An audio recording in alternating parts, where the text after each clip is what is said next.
virtue. There is never an end of things to do, so limit your activities. Dedicate your virtue day and night, and always be mindful. Questions that people ask me. I actually put together a website. I don't know how, any of you looked on the website? Put your hand up. Oh, fantastic, okay. And we even made one of these little cards with the website address on it for you to look it up.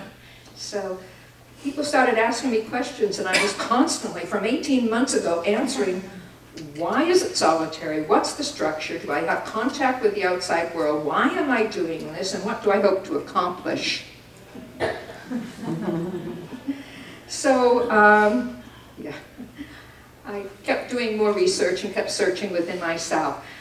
Reggie Ray, I think he was the one in the slippers, by the way, but don't quote me.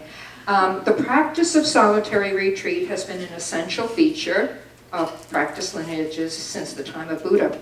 It is the solitude of individual retreats that helps us to meet ourselves in the most complete way.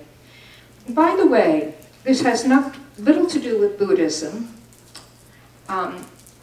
Christians do solitary retreats, Jews do, Muslims do. Even people doing their PhD do solitary retreats. I just came across, and I got an email just an hour ago from Bob Cole, who took a year in the Patagonia wilderness on an island, dropped by a boat and left there, and to build a hut. He had a lot of equipment and saws and gasoline. He had lots of stuff, 2 boats anyways, and he just wrote to me and he said, this is fantastic what you're doing. I told him I was going to tell all of you about him. And he has a book that is out, and it's on a reference list that I've included up in the back table. Solitude, Seeking Wisdom in Extremes, a year alone in the Patagonia wilderness. He got a PhD for this, and I don't think I do.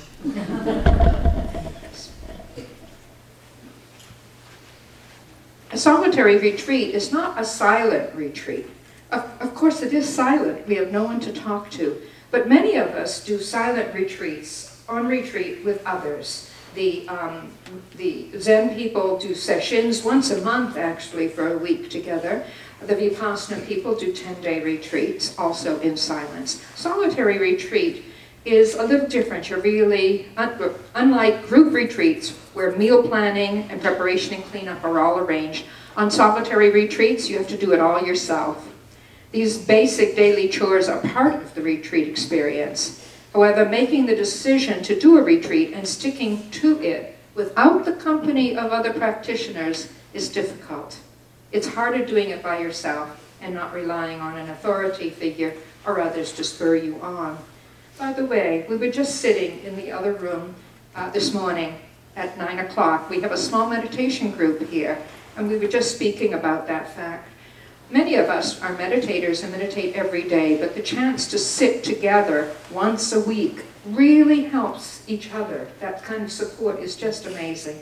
So there's a card back there also about the Wednesday morning sits from 9 to 10 at the Kingston Library, and you're all welcome.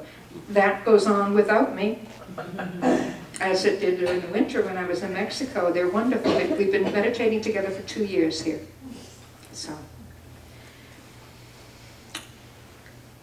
So why am I doing a retreat? To have this opportunity to explore the practices that I've learned, to begin to experience my life in an incredibly direct way. Buddhist scholar and teacher Reginald Ray says, retreat practice is critical because it provides the most direct and effective way to attain personal realizations of the teachings that you have received. A month retreat can bring about a maturation of practice and understanding that might take years of daily meditation in living in an ordinary life. Through retreat practice, we learn the pathway to the person we most long to be. And Tenzin Palmo, my hero, you'll hear more about Tenzin Palmo, compared going on a retreat to cooking food, pointing out that it is not very effective to turn the heat up high and then turn it off again and the next day turn it on again and then turn it off. What needs is a kind of constant flame that gives enough time for all the ingredients to cook thoroughly. A slow cooker is probably best. It will take longer, but the food won't burn and it turns out delicious. And she also gave another analogy, which I love because I'm a big cucumber eater. If you are a cucumber, you get pickled, not with just a dunk into the vinegar. It takes about 6 months to do it. So I've got 12. So I should be quite pickled then.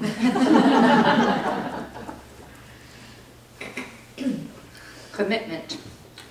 8 to 10 hours of practice each day over 360 days. Jigme Lingpa, who is a 16th century Dzogchen master, advises that on retreat you should never break your commitment. And so one should plan the length of time for your retreat carefully, and says, avoid contact with others, but seek out help if needed.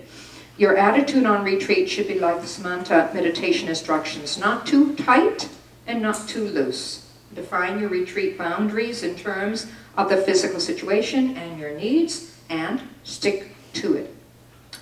When you go on a retreat, you make a vow of how long you are going to go in, and you stick to that. It's considered part of practice. Even if you are sick, you pledge that you will not come out. If necessary, you have to be prepared to die in retreat. This is actually considered quite auspicious. I promised Amanda that I would work at not having them. The Tibetans say, and I love this, that if you're sick, you're sick. And if you die, you die. Okay. Difficulties do arise on retreats. Milarepa, who's a great man, struggled with lots of fear and resistance. They say that fear on retreat is a sign of loneliness, and that Milarepa craved companionship so much that he conjured up fear as a companion. So put your concerns behind you, enter retreat with a sincere intention to attain unsurpassable enlightenment. People ask if I can speak on the retreat, and I said, sure, I'm going to sing my heart out. I'm going to chant to all the squirrels and the chipmunks and to this tree and that tree. Nobody will hear me, and I know that if I don't chant or sing, then I start going down. So my girlfriend in New Zealand has a plant and bird and animal book that she's giving to me of New Zealand things, because they're different than here. I don't even know if they've got squirrels in New Zealand. I know they have no snakes, by the way.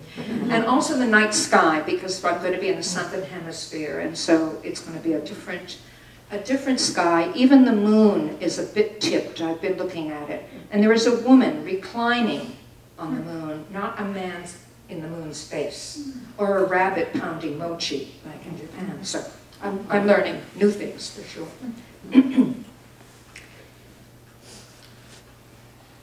To figure out, since I've only done a 1-month retreat and then I'm doing 12, I've just decided that I'm breaking the retreat up into 3 100-day retreats and a little bit more.